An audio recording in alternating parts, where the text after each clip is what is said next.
சிறப்பு சிந்தனை விருந்து அளிக்க உள்ள திரு டி சிவானந்தம் அவர்களையும் எங்களது டீம் லீகல் ஸ்பீக் வெபினார் சார்பாக வருக வருக என வரவேற்பதில் மற்றற்ற மகிழ்ச்சி அடைகிறோம்.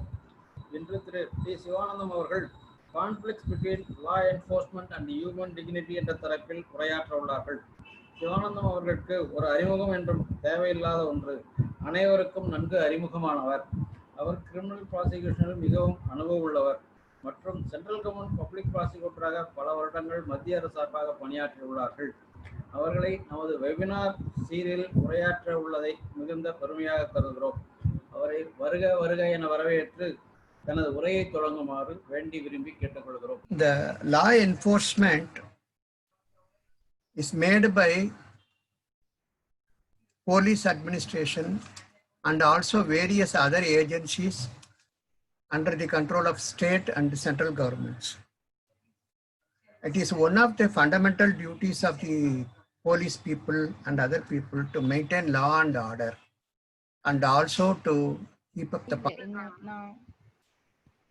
Now, various procedures have been taken up and many reforms have been made.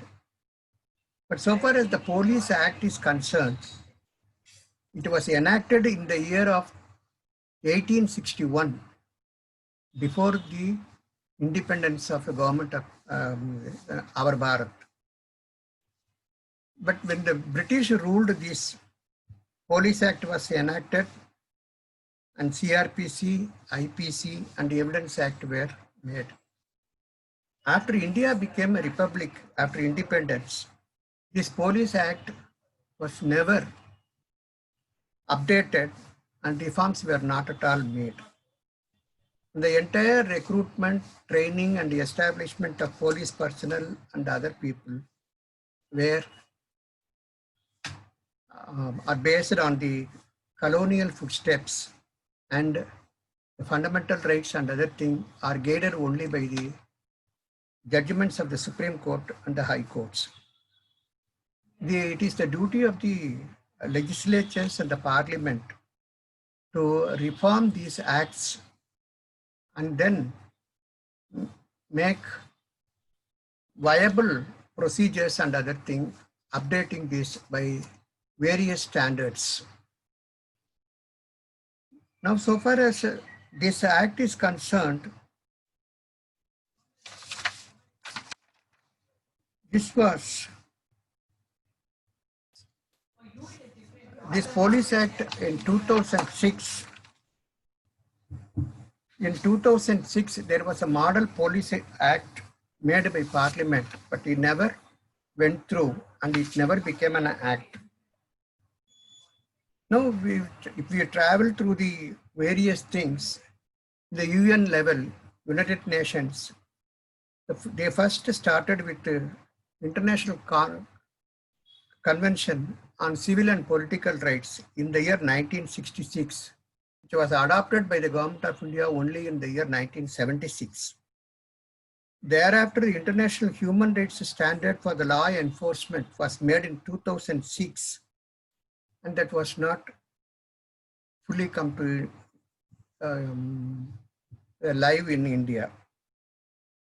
When the CRPC is enacted in those days, the same British Parliament now made an update of this act called Police and Criminal Evidence Act 1984, and they also started enacting a police conduct regulations in the year 2004, and it was also revised in 2020. But we are lagging behind in all these things. And despite the fact the Malamud Committee report on criminal justice reforms 2006, further developments were not taken place.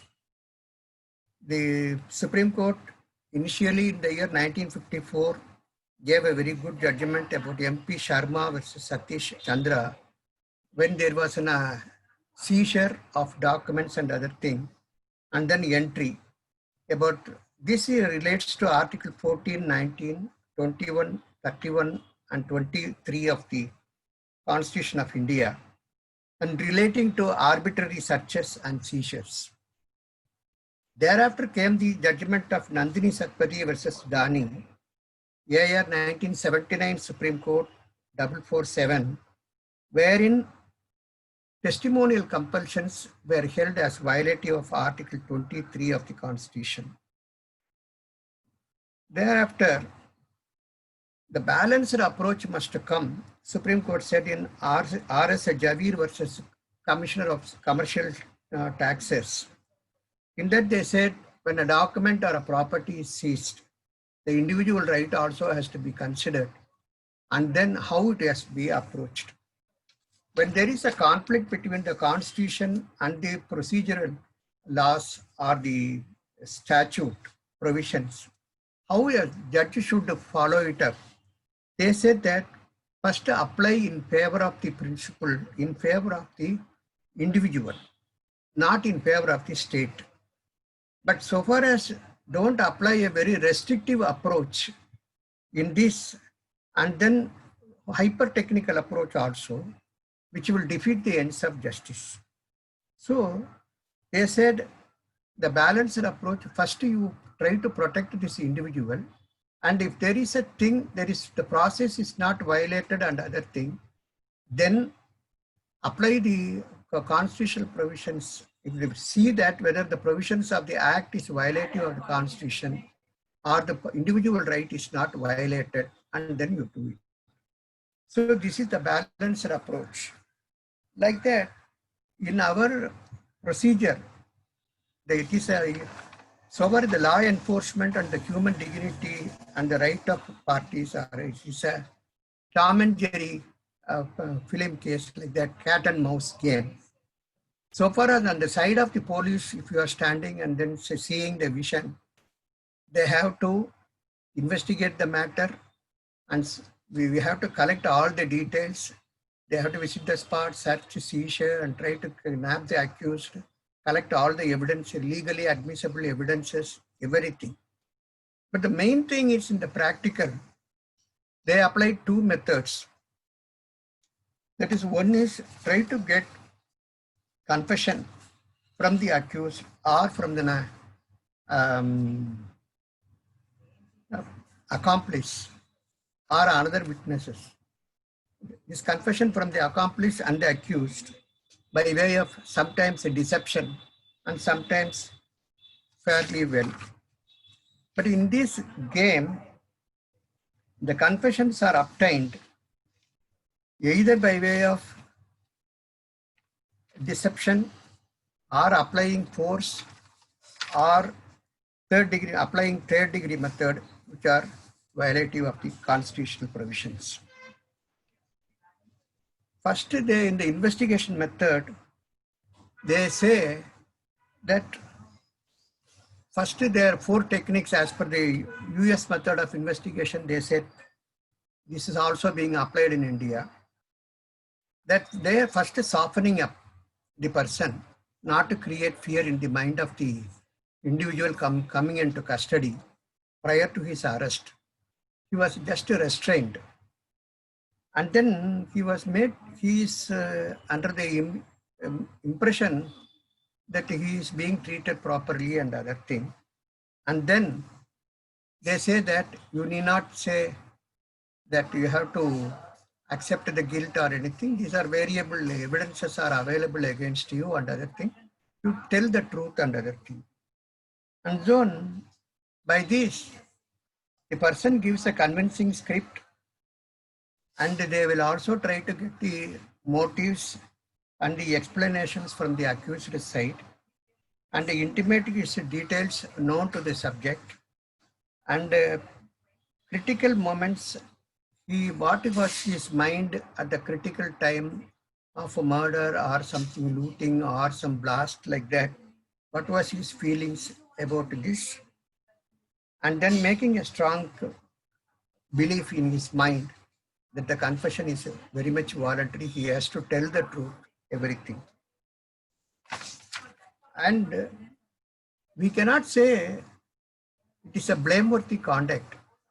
Suppose if you are an inspector and in the duty of investigating the case. Somehow you have to collect all the details and the evidences in a fair manner. But suppose when you are applying very brutal force and other thing prior to his arrest or after the prior to his arrest during his custody, then only is to be a custodial violation. Now the modern things are there. We have to see how they are going in these directions. And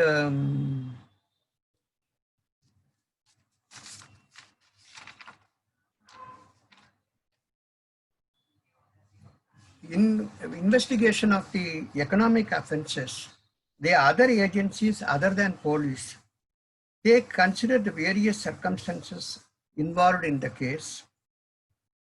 If there is a search, purpose of the search, presence or absence of the probable cause, the manner in which search and seizure was conducted, the place or thing has been searched, the character of articles procured and the recoveries made, and the nature of importance of the crime are suspected.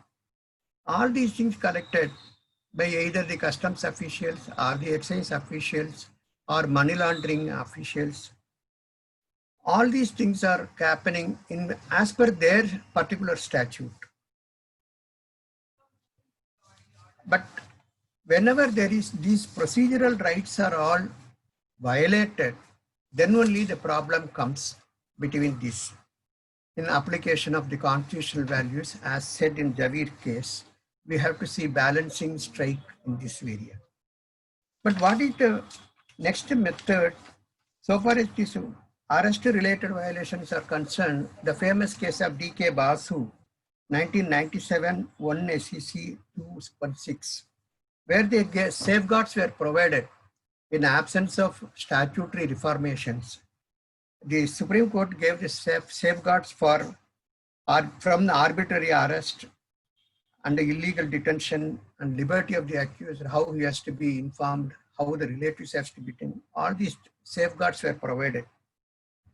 Thereafter, this thing, Prakash Singh versus Union of India, 2006, volume 8, SEC 1, Supreme Court gave various directions for reforms of the police. And on that basis, they have various states and unions are directed to form the police reforms method, setting up of states security commission and other things. Now, there is a, when we are considering the IPC and other thing, the England Police and Criminal Evidence Act 1984, called PACE, is making a various development method. And now the foreign countries, investigating agencies are adopting a method of video tape recording, and then simultaneously the entire interview, what is in the 161 statement the police are writing now themselves. The foreign countries, they are having video tape recording, and that is only admissible in the courts of law. So if the video tape recording transcripts are recorded, the totally it is believed. There is no question of discharge application. There is no question of quash application.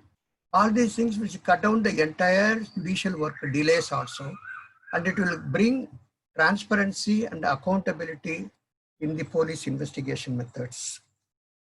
So the transparency and the accountability, if they are there in the thing, the society is very much concerned about it, and it will be helpful for the protection of the human rights and the citizens of the country.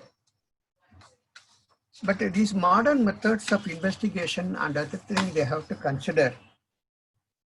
Now, 1990, all the countries, they formed Tokyo Rules in 1990.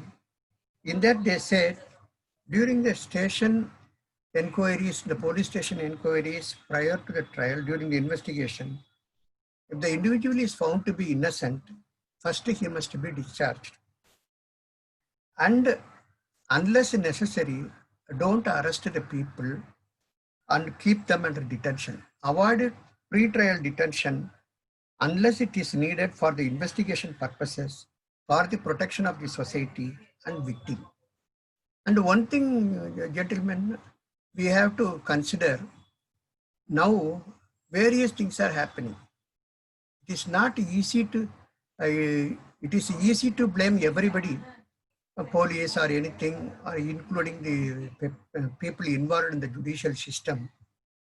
But now you see in Andhra Pradesh, when there was a rape by 4 people, police intercepted them and immediately they were killed by the action of the police when they also did it. And the public supported it. And so far as in the other case, now one of the DSP in Kanpur, that side in North India, he was shot dead by these people. So when we are speaking in support of the human rights, we must also think about the duty of the policemen and other agencies in enforcing the law and protecting the society. So we cannot jump into the conclusion the entire police administration is against the society. At the same time, we cannot say all the persons are innocent. There are hardened criminals are there, very dangerous people are there who are spoiling the children, women, and rape accused. So many people are there.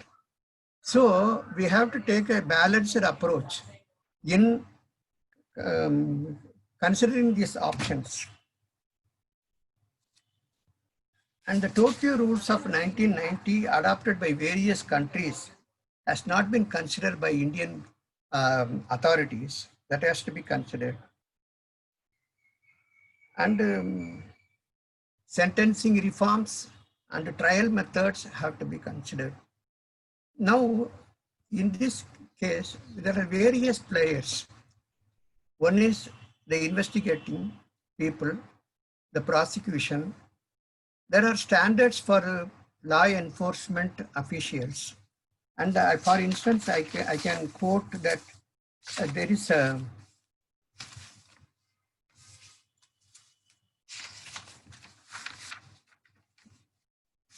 an international human rights standard.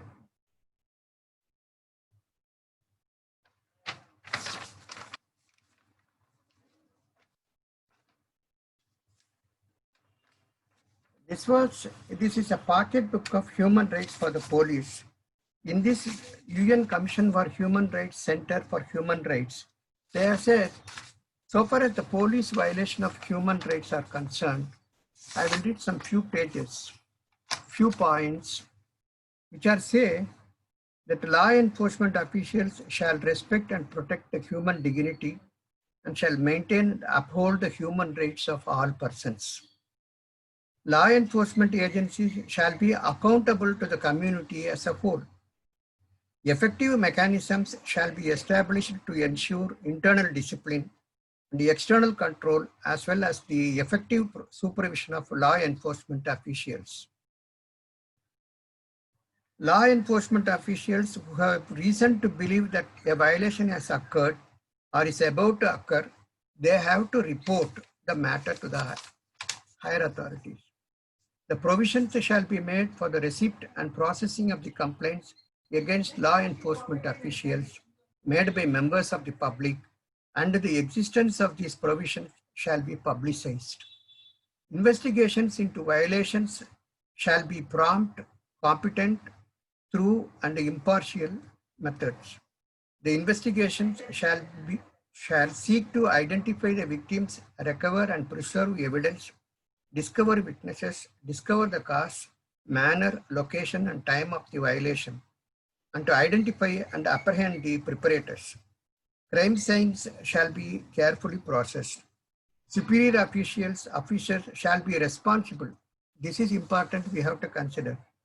Superior officers shall be held responsible for abuses if they knew or should have known of their occurrence and did not take action. If they fail to take action, then the superior officer has to be held responsible. Police are to receive immunity from prosecution or discipline for refusing unlawful superior orders. Obedience to superior orders shall not be a defense for violations committed by the police. These are the UN standards relating to this law enforcement. And in this method, the main thing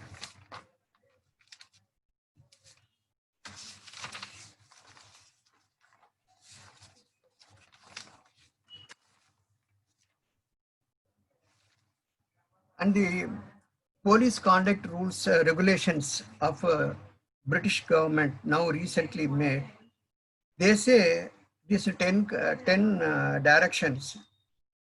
First, law enforcement officials, including the police, they must have honesty and integrity. Second, authority and respect and courtesy, equality and diversity, fairness and impartial in the investigation process. Use of force is to be regulated, applicable whenever necessary only, and it should be proportionate and it should be reasonable. Orders and instructions should be proper. Duties and responsibilities, they have to maintain the records management, and professional investigation methods have to be adopted, and confidentiality must be there. Fitness for duty, they should not fully under the drink or drug abuse. All these people should be eliminated from the force. Discreditable conduct, off-duty times also. If the police personnel are not behaving properly in the society, off-duty times, and also during the duty times, like antisocial behavior, and court is making an adverse remarks. Nowadays, nobody is taking any action about it. And challenging and reporting improper conduct of the colleagues also must be made by the senior officials. So these standards, guidelines must be there, and this has to be adopted now under the recent circumstances. The state government and the central government, they have to revise the police regulations, which are all made by the colonial times, and this has to be reformed.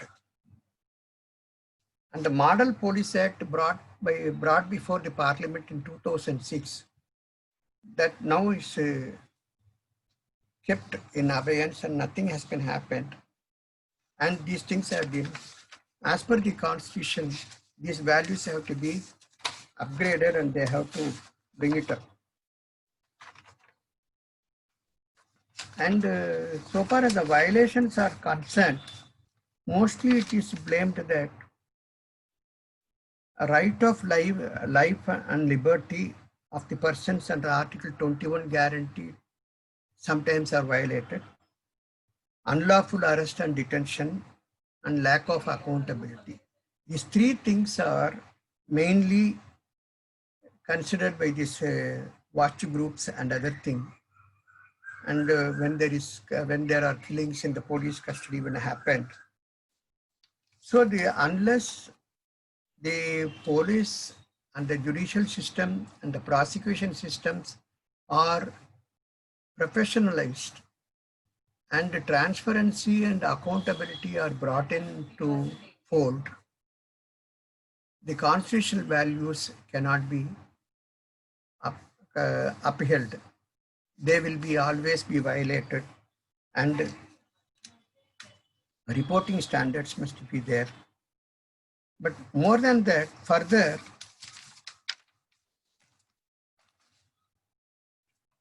the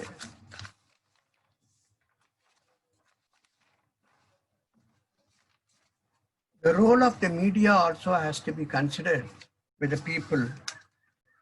Now, the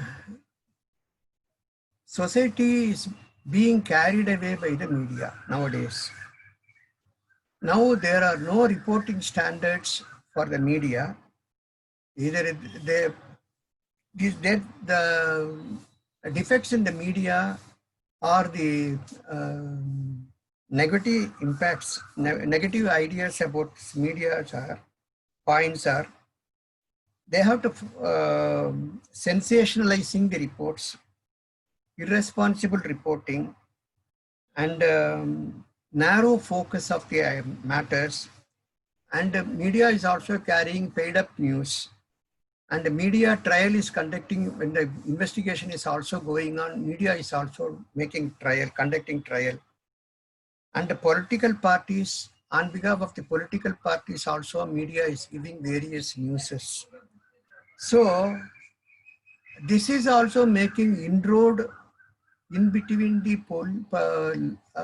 police administration and the investigation process, and misdirecting the people also, or fanning out the feelings among the various sections of the society. This will create also various law and order problem, and also mainly the public order is being systematically being disturbed. So in this media, so far as the media standards have to be considered by the government, and media regulations must be there. How they have to reporting standards must be there.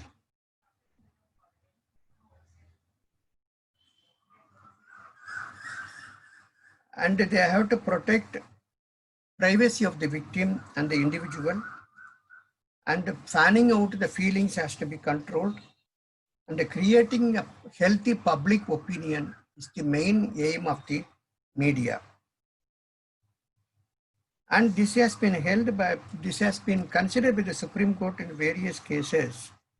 That is Sakal Papers Limited versus Union of India in the year AIR 1962, Supreme Court 305. Ramesh Thapar case 1960, Supreme Court cases.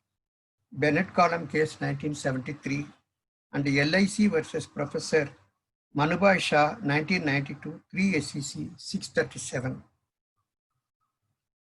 And the Police Act has to be updated, and it has to be revised on the basis of the constitutional values.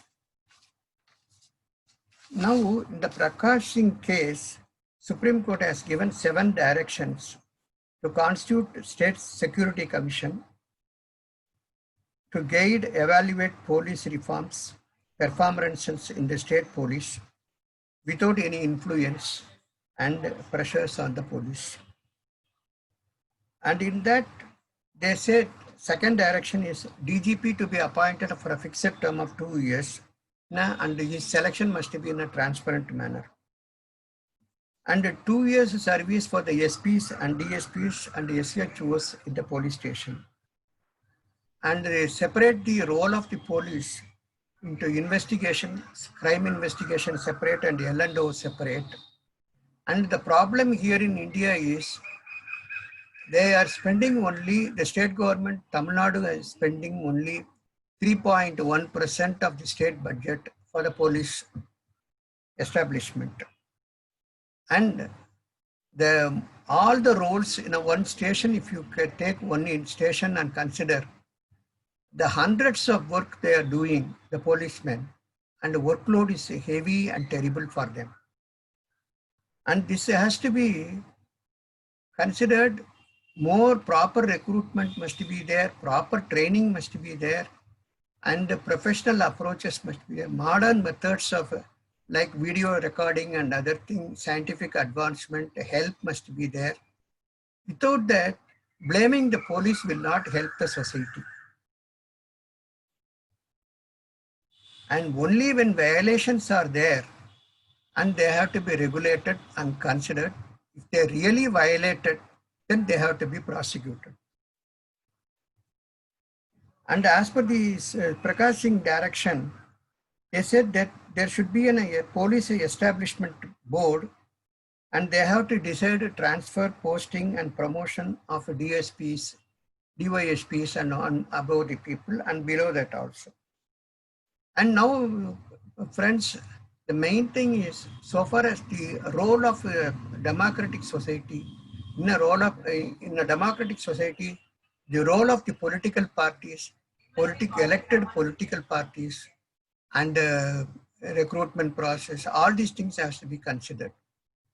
When the managers of the society are political parties, the political influence in the local police station or in the district level or the state level, we know very well how much it is there. And the policemen, unless there is a police reforms and their recruitment, transfer, posting are separately handled by a commission or a board, we cannot expect that the police will be in a proper situation to discharge their duties. And there must be also, as per one of the directions of the 7 directions in given by the Supreme Court, is there should be a police complaint authority. And there should be a National Police Commission, a Security Commission. Now, gentlemen, we can see already that a State Human Rights Commission for the same purpose, a National Human Rights Commission for the same purpose. Now, the Tamil Nadu government has enacted an act called Tamil Nadu Police Reforms Act 2013, and it divides the context. It establishes the Security Commission, it establishes the Police Establishment Board and Police Complaining Authority. Now, as per this police, the State Security Commission is concerned, the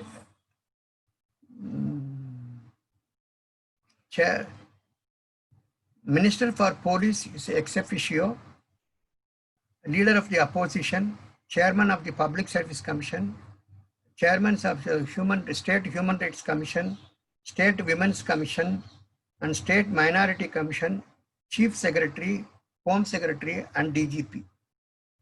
All ex officio people, official people, except a leader of the opposition.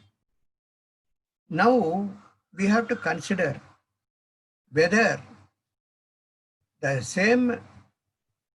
head of the police organization, when he becomes a State Security Commission and other thing, whether there will be an ethical problem for him in dealing with such matters.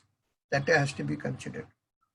And so far as the Police Establishment Board is concerned, DGP and 4 ADGPs, administration, L&O, headquarters, and intelligence, they form a board, and promotion, transfer, posting of the SPs up to IGs, and considering the representations and effecting the transfers and giving the promotions are to be considered.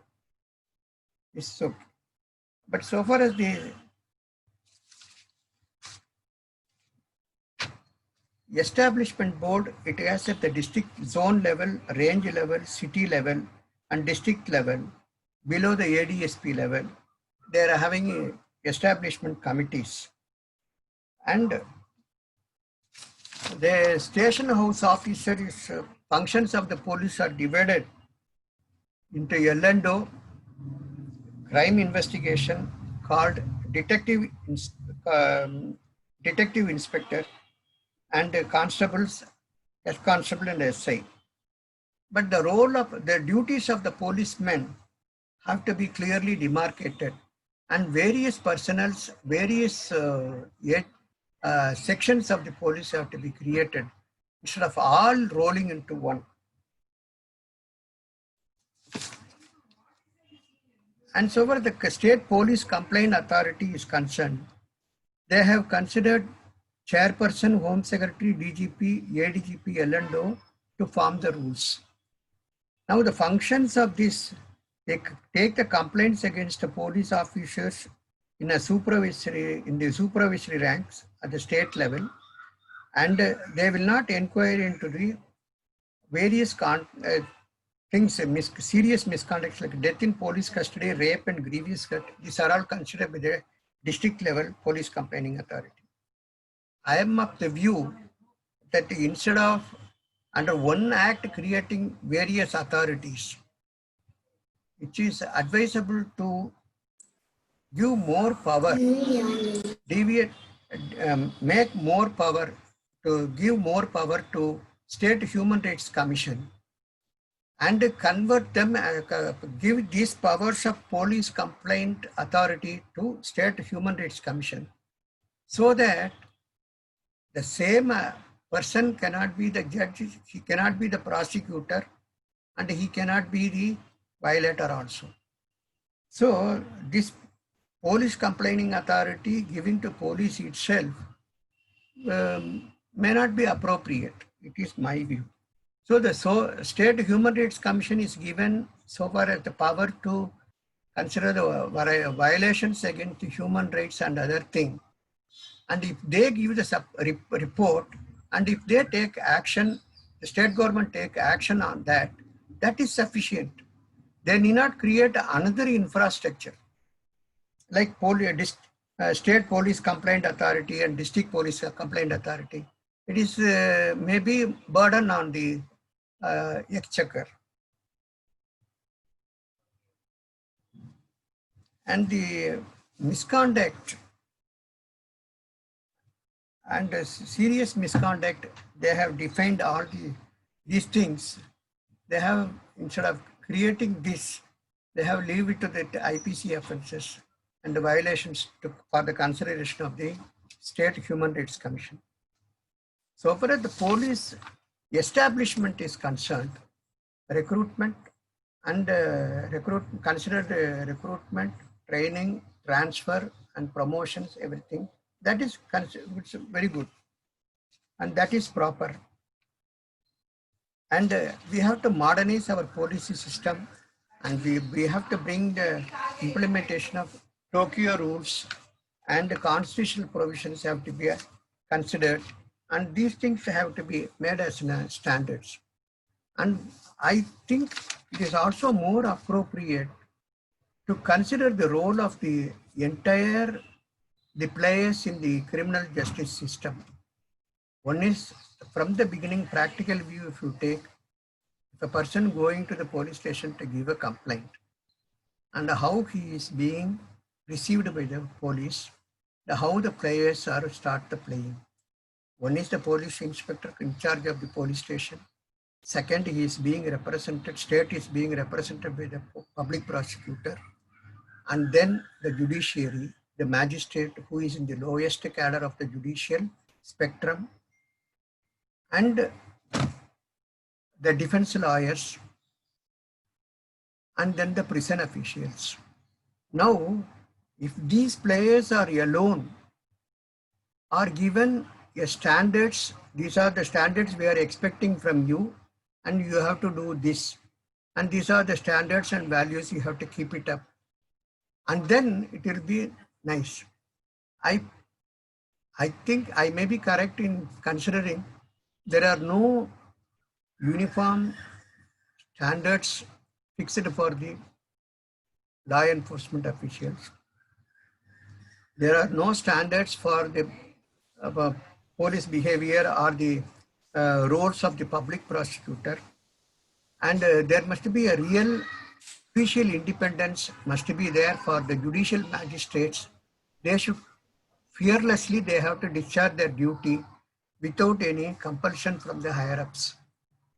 And then, so far as the defense lawyers are concerned, and they must also have some standards, and everybody must have expected standards of behavior and responsibilities. And then the media, and as I said, the media standards must be there, and it has to be evolved. And they cannot fan out feelings between various communities, and they cannot make false reporting, or they cannot make sensationalization of the various issues.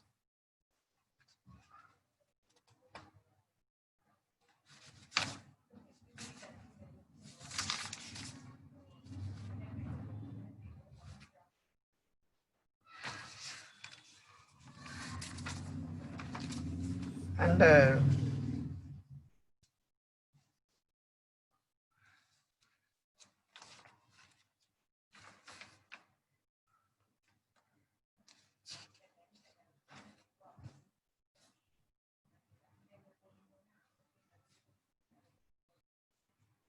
And in one case of European Human Rights Commission, the Chahal versus United Kingdom, reported in 23 European Human Rights Report, 413 page.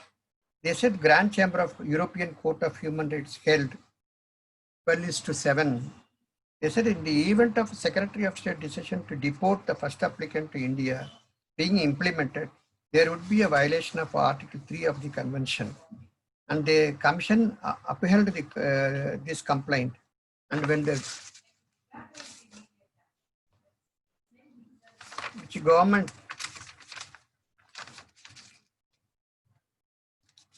says this Article 3 of the European Convention relates to making the person to wall standing, fooding, subjection to noise, and then deprivation of food and drink.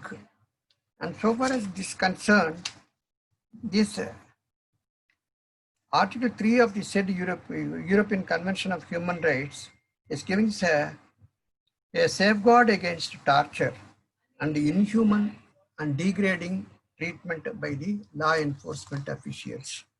So this is one of the judgment which says violation of human liberty and this degrading punishments and human violations are not permitted, and they declined deportation of this person to India.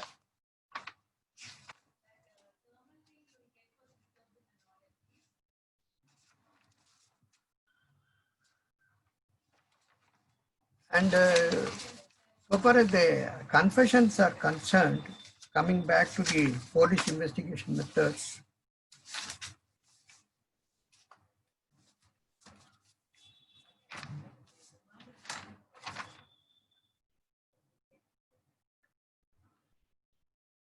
totally the false confessions in many of the cases are coming out because of the improper investigation and other thing,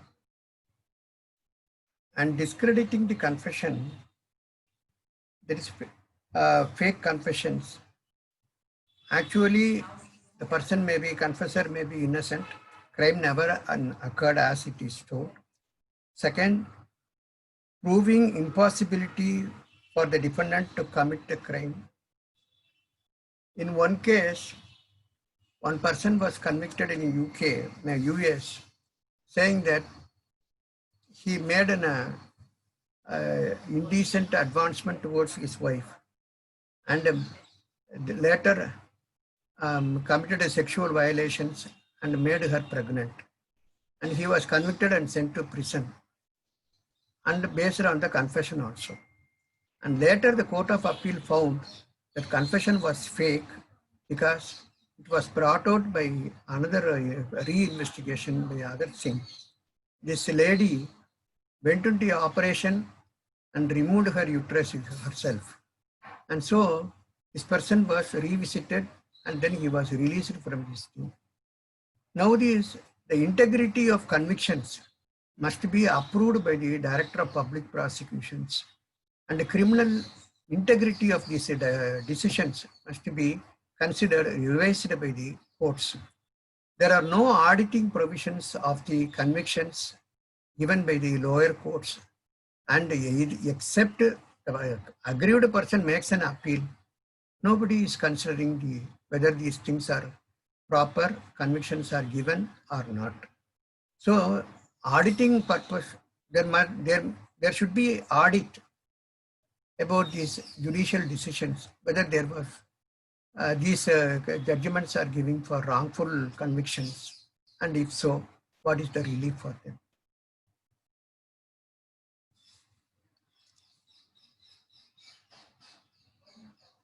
And sometimes when the confession is said to be made by this accused, actually the offense could have been done by some other accused. And the confession, sometimes scientific evidence in the appeal, they will find out that the confession is false because of mismatch of the scientific evidence and other records. Now in the modern police investigation methods, I had recently a case of papers received from New Zealand. The New Zealand police is asking the person to appear before him with the lawyer, and in the presence of the lawyer, they are recording the videotaping, asking the questions. These are the complaint against you. What is your answer? Sentence by sentence, they are asking, and this person is observed how he is giving the answer and what is his mannerism. Everything is observed in a videotape recording. So the digital evidence is taken by the police in foreign countries, and our police in a poor condition, they have no these facilities.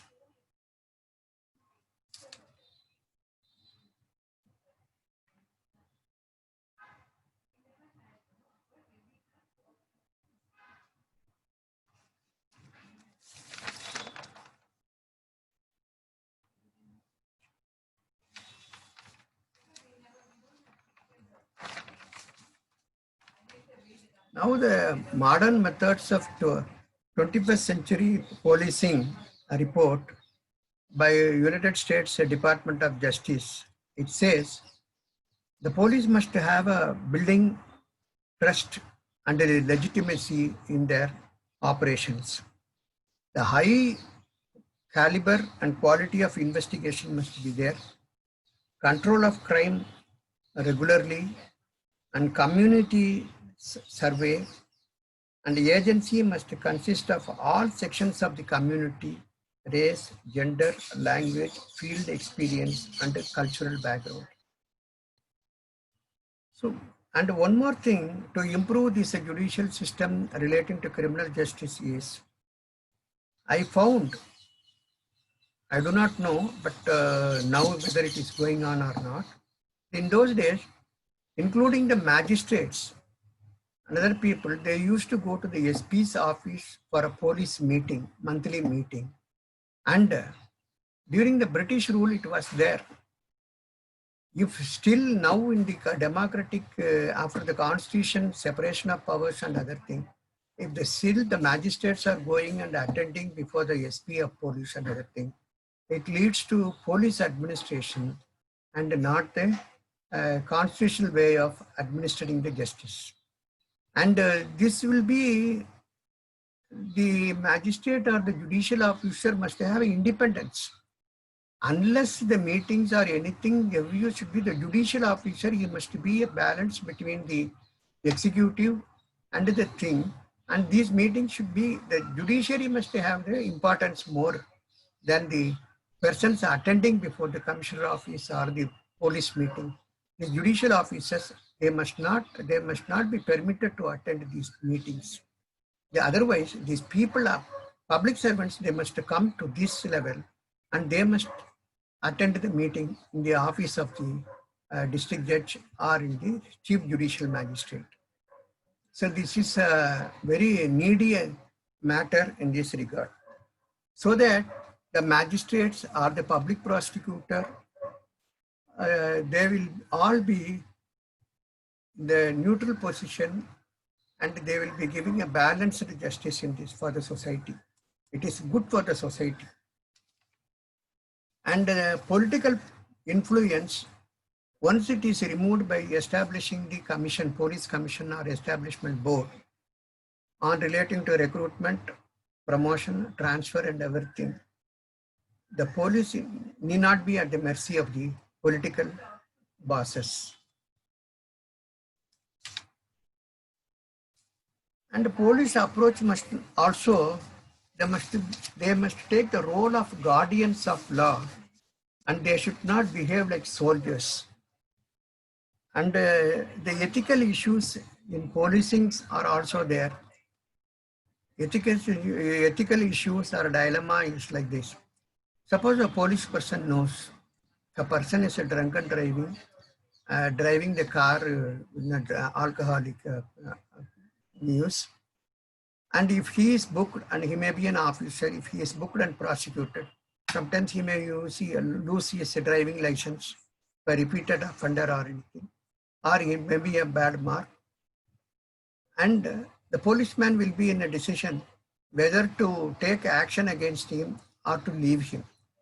As per law enforcement, to establish law, he must arrest or he must interrogate this person and book a case against him. Or if you takes pity on him, he must leave him. So he will be in a dilemma. So this is called ethical dilemma for the law enforcement authorities. So the various factors are coming in law enforcement, rich versus poor, and the authority of the individual over and above the authority of the police personnel, political bosses or political bigwigs, and violations committed by them. Unless they have the sanction and support of equal power, the police will become dumb and they cannot act. So the balancing of interest is necessary in law enforcement. And the people must, because of the media and other things, or because of that patronage by any political party, they cannot violate the law and they cannot give disrespect to the police official. Otherwise, bringing law and order and upkeeping the law is not possible for the policemen under the present conditions if it is exceeding their limits. In the behavior issues, these are the conflict between the law enforcement and the human rights. And treating people with a dignity and respect, it is applicable equally for the policemen and also for the people. When people are asked to drive the vehicle with a mask and other thing, and if the policeman is preventing and people are not obeying, the policeman is not giving respect, being respected. And expecting the police to give respect, and meantime we are not respecting the police, is equally bad.